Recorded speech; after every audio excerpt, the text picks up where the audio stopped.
Hello, confident people. Welcome to another educational video. I'm Coach JJ from JJ's Coaching Services.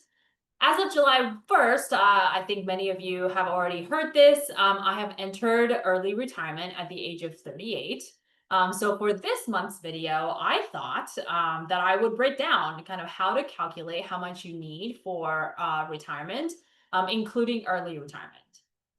So let's start with traditional retirement. I think this is kind of what most people are looking to do, right? You're going to retire somewhere in between the ages of 62 and maybe 67, maybe 70. So first things first, true retirement planning is not just how much money you need to cover your expenses, right? It is much more than that. And I think this is where most people fall short is, when they think about, okay, I'm planning for retirement, they only think about the expenses that they're going to need to cover with the money that they have saved up.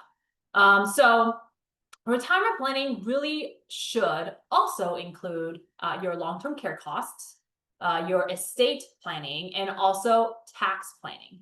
Okay. Of course, there are licensed experts and professionals that can help you with all of the above that I just mentioned. So for today, we are only going to talk through how to calculate how much money you need to cover your expenses, but just know that that is not the only thing that you need to plan for when talking about retirement planning. So the most popular way right now to calculate retirement funds and retirement needs is the 4% rule. I'm sure many of you have heard of this. Now, personally, I don't think any general rule like the 4% rule is going to be a great calculation for anybody, just because it's not personalized to your own financial situation, right? Like, it's really hard for me to believe that my situation being, no kids, own my own home, right? And all of that. And I love to travel, is going to be the same situation as my neighbor who has 6 kids and will probably end up with multiple grandchildren, right? And things like that. Like that both of us are only going to withdraw 4%. I just think that really isn't personalized enough and not setting us up for success in retirement. So here's what I've done for myself and how I coach my clients to calculate for traditional retirement.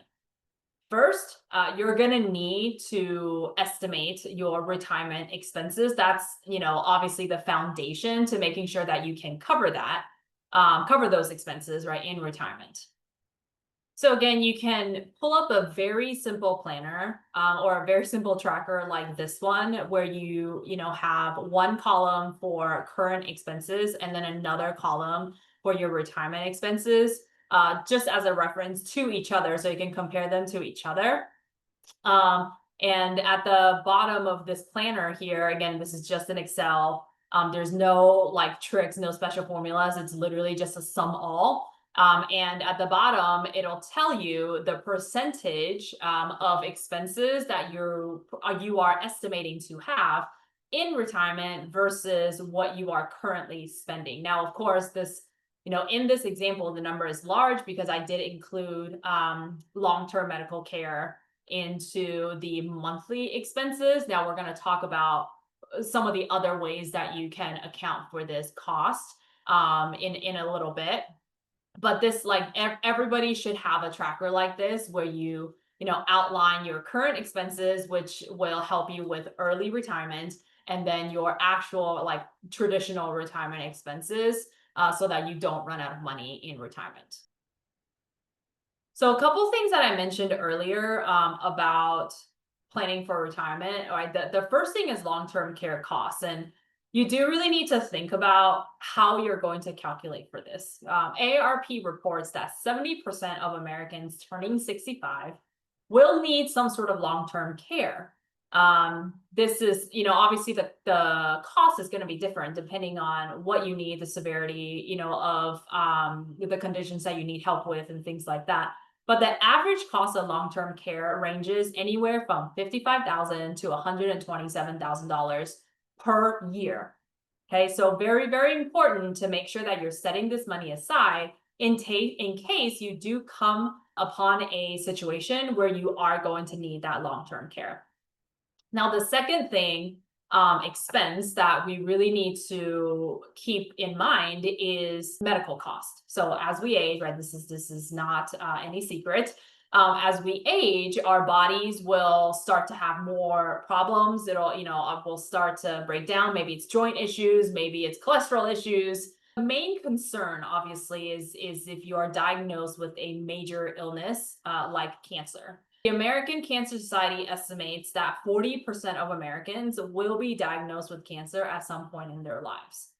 And the key metric here, I think, is 88% of those diagnosed with cancer actually happens after the age of 50.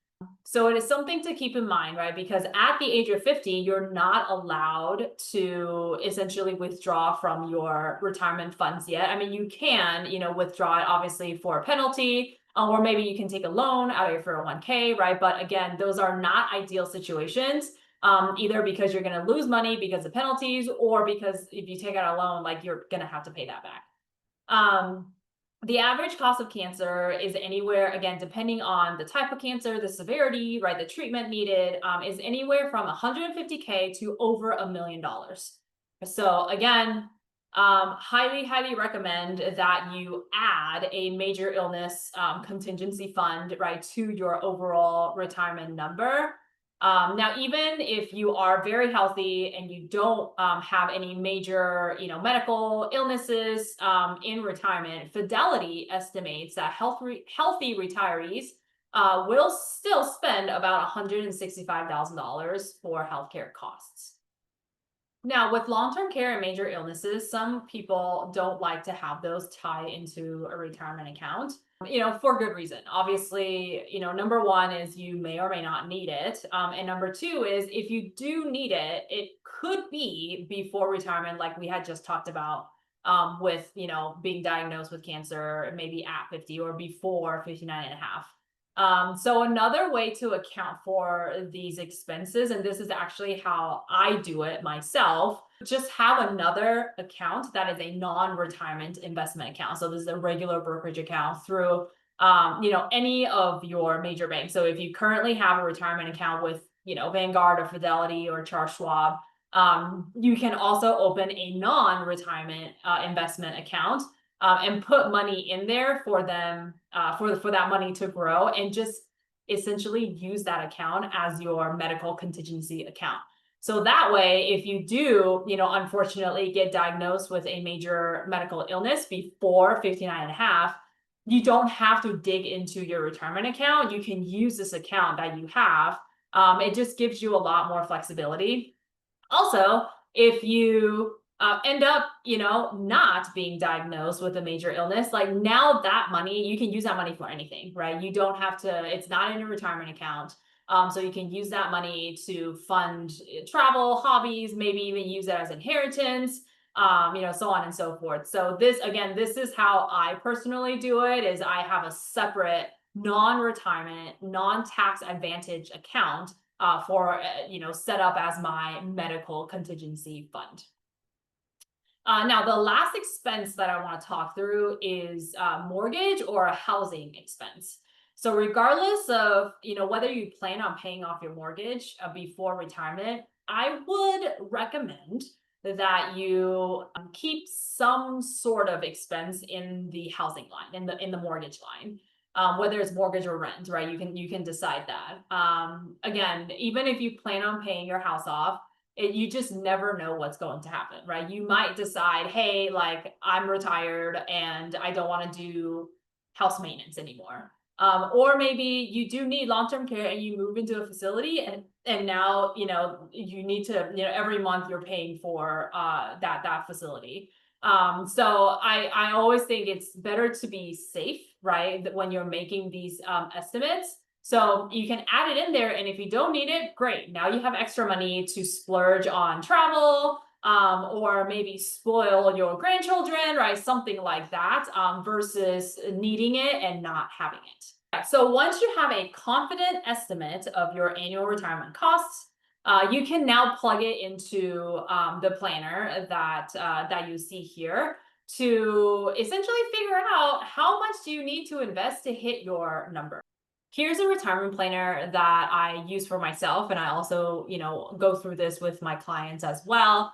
It has a graph to show you kind of where your money, is going to go and when it's going to run out.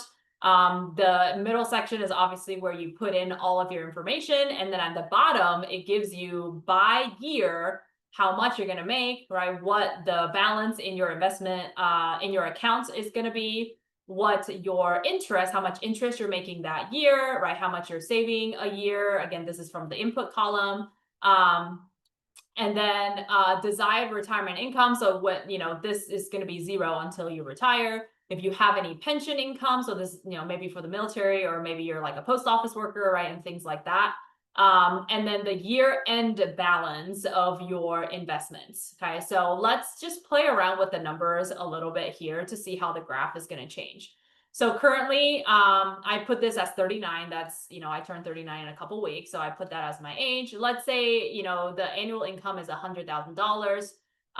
Inflation. So if you think inflation is going to be bad, then you can adjust this number, higher. And we will do that a little bit to see how that changes our numbers. But generally, we calculate a 3% inflation. Currently, how much do you have in your 401k and Roth IRA, right? All added together for retirement.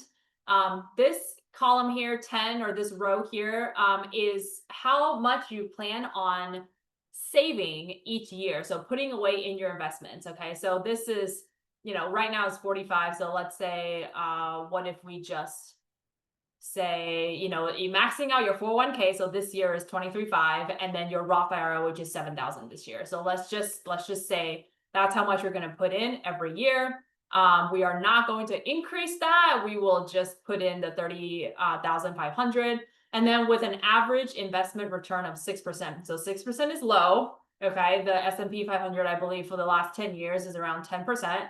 But again, we like to be conservative in our estimates so that we don't run out of money at the end. We will play around with this number to see how it changes the overall trajectory of our retirement pay. If you have any annual pension benefits, again, go ahead and put that in there. The increase for pension, so like, for example, military retirement, right? They always go according to inflation. So if you do have that, then you can put like 2.5% or 2% or something like that. Your desired retirement age, right? You can play around with this. Maybe you want to retire at 62. Maybe you want to retire at 55. So we can model that out a little bit later. And this number is automatically, will run you out to 99. So that is, that is kind of okay, if you live until 99, this is how much money you're going to need. Total income replacement. So this is a percentage. Remember, we did the percentage on the other tracker, right? So this is a percentage of it's essentially money that you're going to need compared to your current income. So on that other spreadsheet, right, if it was $80,000, then you would put it's 80% of $100,000. So this is how kind of the two spreadsheets come together. And then this cell here is your investment return during retirement. So usually you would not have as aggressive as a portfolio in retirement. So this number, this percentage investment return number, should be less than the investment return number that you're currently in, right? Your portfolio return rate for your current portfolio. Okay, so just to note.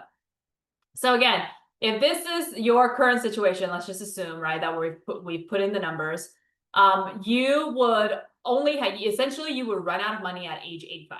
Okay, this is what the chart, the model is showing us. So, okay, let's say, obviously we're not going to change the retirement savings balance. Let's say right now we do only have $500,000, right? This will tell us if you need to invest more. There's different ways to skin a cat, right? You can have different levers that you can pull. So for example, if you're like, all right, fine, let's say like I can, try to keep my expenses down to only $60,000 a year. So you can say 60%. What does that do? That'll take you all the way up to 95 years old. Okay, so this is kind of what you can do But let's say, hey, I'm afraid that inflation is going to be really bad, right? Tariffs are happening and there's all sorts of different things. So I'm going to say that the inflation is going to be 4% every year. Okay, so I'm going to change that. Now, what does that do? Oh, now we're back down to 84 with 4% inflation. All right, so these are, again, just kind of, come in here, plug and play the different numbers. What if I saved $50,000 a year, right? So you can say, I'm just going to put in 50,000. What does that do? Okay, that'll take me with 4% inflation and $60,000 in expenses. That'll take me to age 90. Okay, so again, come in here, play with numbers, and it'll tell you, right? It'll model out for you how much you need to save. Again, this cell right here, D10, right, is ultimately your savings amount annually. Okay, that you need to save in order to hit your retirement goal. Now, of course, you can always retire later, right? So work more years and retire later. Let's say you're like, all right, well, if this is only going to get me to age 90, then what if I retired at 65 instead? Okay, so now, okay, great. Now it's going to take you to 96, right? Now you'll have money through age 96. All right, so again, come in here, kind of plug and play with the numbers to figure out what you need to do to have enough money to last you until 99. 99 is obviously a very high age. The newest, I believe, national life expectancy is around 77. Okay, so that's just for your reference. But again, I like to model it out, to 99, just to make sure that I don't run out of money in retirement. So now let's talk about early retirement. So if you are planning to retire before 59 and a half, before you can take funds, right, take distributions from your IRAs and your 401ks, then really what you're going to need is the same thing, right? It's passive income, but from a non-retirement account. So you can put money into a non-retirement brokerage account. Again, this is the same as, the medical account that we were talking about, but it would be a separate non-retirement brokerage account. So don't use your medical, for this.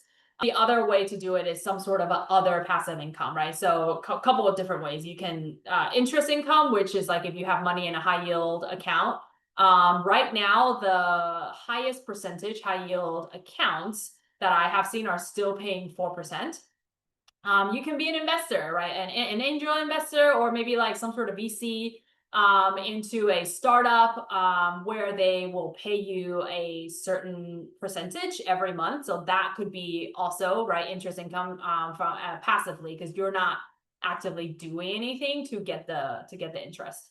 Or you can dabble in maybe like private lending. So again, you can give your money, right? There's like peer-to-peer lending. There are a lot of platforms that do this. There are a lot of capital funds that do this as well. Obviously, these are a little bit higher risk than if you're putting money into the stock market. So please do your due diligence and make sure that you're vetting out, right, these investment opportunities to get your interest income.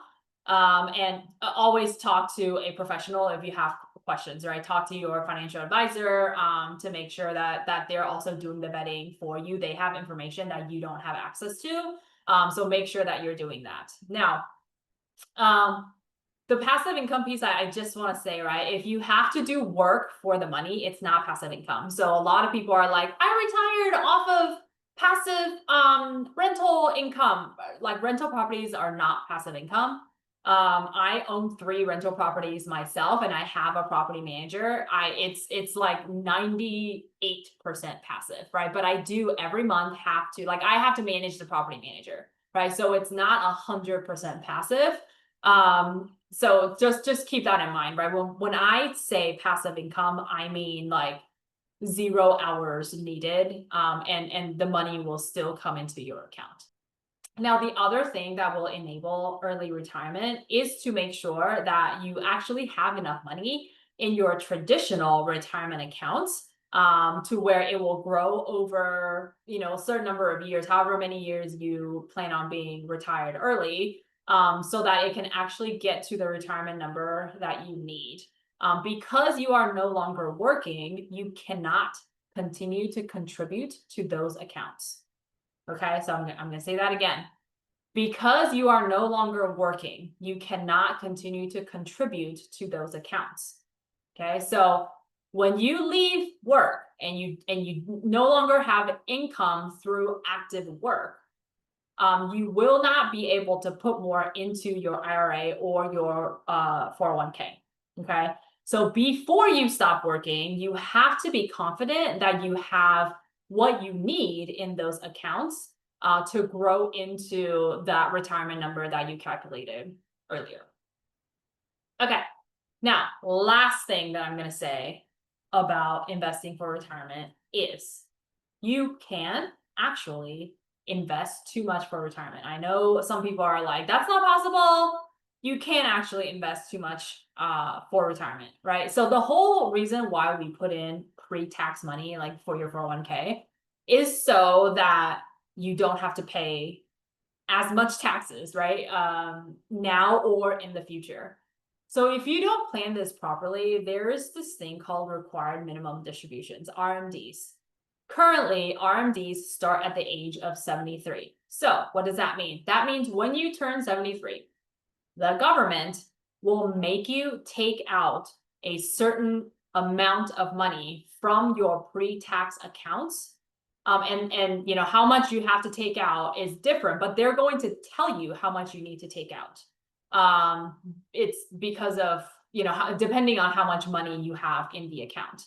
So if you have too much money in those accounts, you might be made to cash out like 250 to 300K for 1 year, and that just kind of destroys, right, the purpose of why you put pre-tax money in the first place, because you're probably going to be paying more on taxes now than when you actually put it in.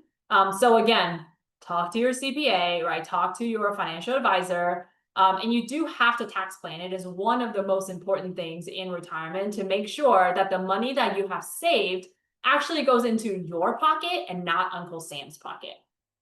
All right, so that's all I've got for you today. If you have any questions, feel free to throw them in the comments below. I do plan on recording a Q&A session. So if you have questions, they will be answered on the Q&A recording.